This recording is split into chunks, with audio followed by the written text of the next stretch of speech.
السلام علیکم د وی سپیک پښتو یوټیوب چینل کتونکو ته ښه راغلاست. هیله لرم د ویډیو تر پایه پورې مو سره ملګرتیا وکړئ.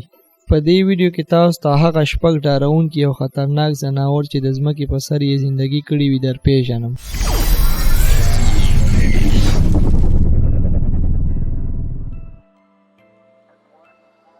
شپږم نمبر، د تانزانیا زمری. د تانزانیا زمری د هر خوراک څخه زیاته د انسان غوښه خوښوي. په کال 1932 کې د تانزانیا په جامبیاني ښار کې زمریانو ډیر ورانول او تنګول راخیستي وو. صرف د ماتامولا منګیره په نوم شخص و چې زمریان به یې کنټرول کول او نه به یې پرېښودل چې په ښار حمله وکړي. تر څو دا چې د ښار مشر چې د کلي مشر هم و، ماتامولا منګیره یې د خپلې وظیفې نه وویست او هغه هم د زمریانو کنټرول نه انکار وکړو او دا عمل لامل شو چې زمریان په ښار حمله وکړه او زمریانو په هیڅ چاره هم ونه کړو او د ښار 1500 بیچاره خلک یې وخوړل. دا حمله په تاریخ کې د زناورانو بدترین حمله شمارل کیږي. په نهایت کې مشهور شکارچی جورج راشبي 15 زمریان مړه او نورو ته یې تیښته ورکړه او ښار ته یې امن ور وبخو. 5م نمبر، یو بل خطرناک ځناور غټه تمساح ده چې مشهور په 2 ټام دی.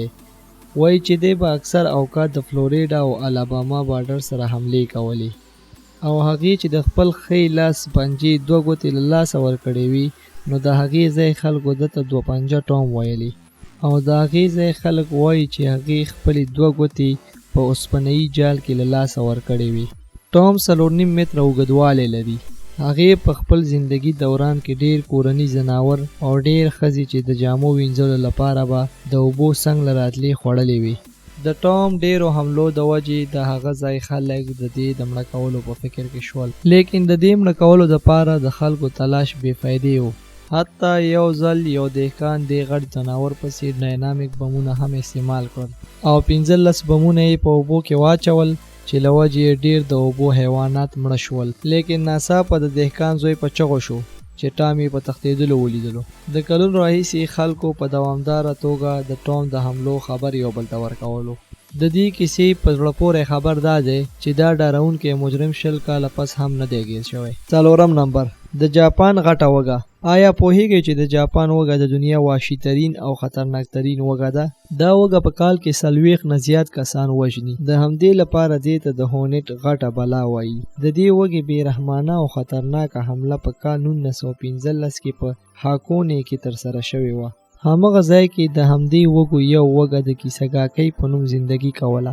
هغې ډیر خلک ازارول او په آخر کې 2 د کلي کسان یو ځای شول او هغه یې په مرمۍ وویشته او زخمی یې کړه او خلکو فکر کولو چې دا به موږ ته ازار نه راکوي، لیکن هغوی بالکل په غلطه وو. په 9 دسمبر په کال 1915 هغه یو ځل بیا را پیدا شوه او د کلي په یو کور ورننوتله. هغې اول یو ماشوم مړ کړو، بیا لاړه د ماشوم مور پسې چې په لرګي د خپل ځان او د ماشوم دفاع کوله او هغه یې ډیر په شدت حالات کې مړه کړه او وتښتېده. کله چې خلک دې کور ته راننوتل د دې کور دیوالونه ټول په وینو لړل شوي ول او خلکو د وینو نه بغیر نور څه ونه لیدل او معلوم نه و چې مړه یې خوړلی او که ځان سره یې وړی. دې وږې همداسې دوامداره حملې کولې چې د بل کال د 14 دسمبر کې مړه شوه. د دې بلا 3 متره قد او 380 کیلوګرام وزن وو. د دې حملې په جاپان کې د ځناورو بدترین حملې او په جهان کې وحشي ترین ځناور حسابېږي. 3م نمبر، د نیو جرسی شارک. دې شارک اوله حمله په کال 1914 کې کړې ده. یو ځوان د چارلز وینسمیت په نوم د نیو جرسی په یو ساحل کې د خپل سپي سره لامبل. هغه په کم اوبو کې لامبل خو بیا هم دې شارک پرې حمله وکړه. په همغه وخت کې لایف ګارد د سمندر غاړې ته ولاړ و او د دې کس ژغورنې ته ورغی. دا شارک ډیر ظالم و. دې شارک د هغه کس خپه کټ کړه او ځان سره یې ویوړه.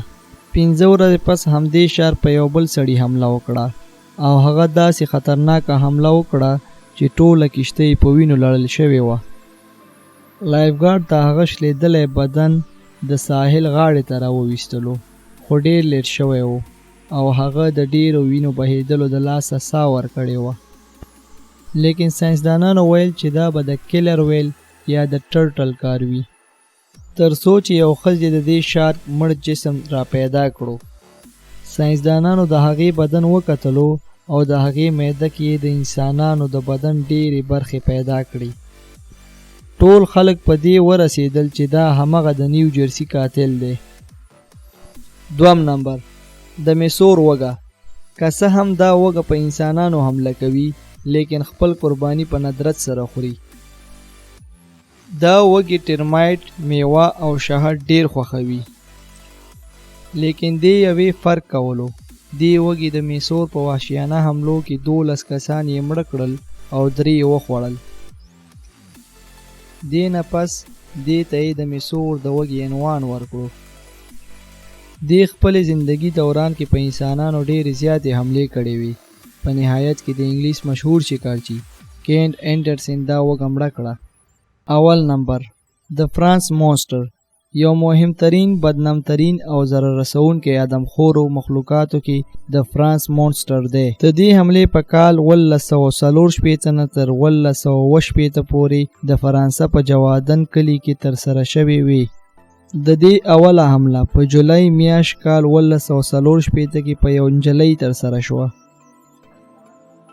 هغې نه بعد 210 دفعې دې مونسټر په انسانانو حملې وکړې. هغې خپل زندگی دوران کې 114 کسان یې مړه کړه او 98 نور کسان یې هم مړه کړه او بیا یې تیر کړل. د فرانس خلکو باور لرلو چې دا یو شیطانی مخلوق دی او د خدای له خوا نه موږ ته عذاب را لېږل شوی. او ډېرو خلکو دا سور رنګ یې د لیوه نه غټ او په ډېر بدبوی پیژندلو. په نهایت کې دا مونسټر یو شکارچی د ژون په نوم ووژل شو. مړې کړو خو خلک اوسه پورې نه پوهیږي چې هغه څرنګه مخلوق و. ډېره مننه چې د ویډیو تر پایه پورې موږ سره ملګرتیا وکړه. که ویډیو مو خوښه شوې وي نو لایک، کمنټ او سبسکرایب وکړئ. که د نورو داسې ویډیوګانو غوښتنه لرئ نو کمنټ وکړئ.